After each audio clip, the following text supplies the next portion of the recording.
مساء الخير، كيفكم؟ اليوم إن شاء الله رح نعمل مع بعض كيكة الشوكولاتة. اكتبي الخطوات معي ستين رح تطلع معك ناجحة من أول مرة. أول إشي بدنا نبلش فيه، بدنا نعمل صوص الشوكولاتة ونحطه بالثلاجة لأنه لازم يكون بارد.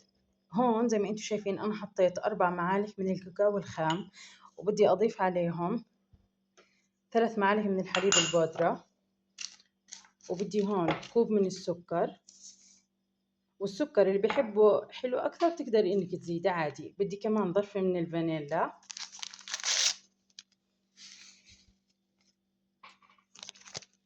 كمان بدي كاسة حليب سائل.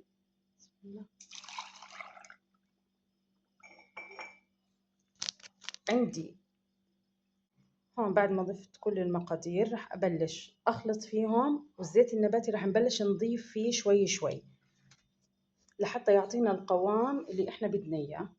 بسم الله. تكون الصورة معكم أوضح. هسه هيك زي ما انتم شايفين بعد ما خلطتهم شوي هيك تمام، رح نبلش نزيد في الزيت ونخلط شوي شوي لحد ما يخف معنا القوام.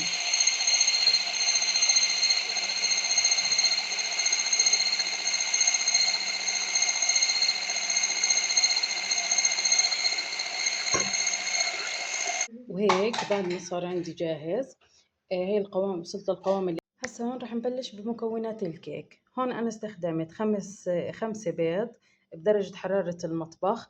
رح أحط عليهم 5 من الفانيلا. بدي كوب ونص عشان تكون المكونات معكم واضحة. كوب ونص من السكر و3/4 الكوب زيت. رح نخلط المكونات السائلة مع بعض، بعدين رح نحط عليهم الجافة. هون رح نضيف آخر إشي كوبين من الحليب السائل.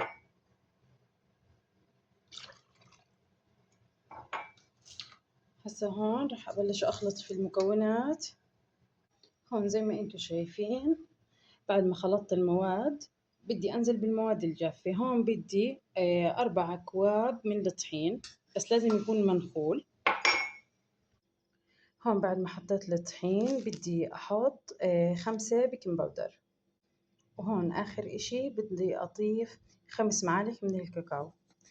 وخطوة كثير مهمة، لازم تنخلي كل إشي. هون رح أبلش هسا أخلط شوي شوي لحد ما يتماسك مع القوام.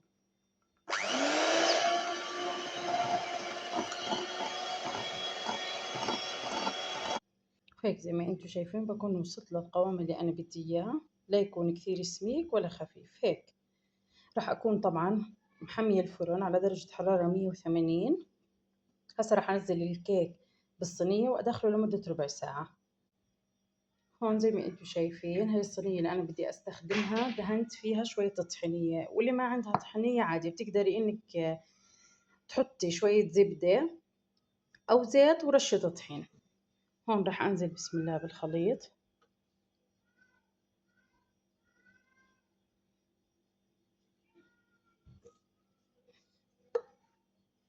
وهيك بعد نص ساعة بدك تجيبي سكين تعملي في كل الكيكة زي هيك عشان صوص الشوكولاتة ينزل فيها، يعني بس ما يكون بس من فوق. وهي الحركة بتعمليها أول ما تطلعي الكيكة من الفرن.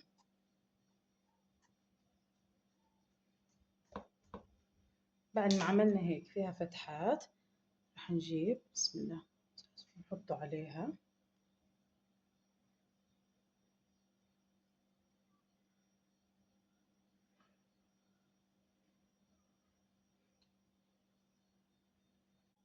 هيك بعد ما تركتها لمدة 4 دقايق خليتها تتشرب الصوص منيح.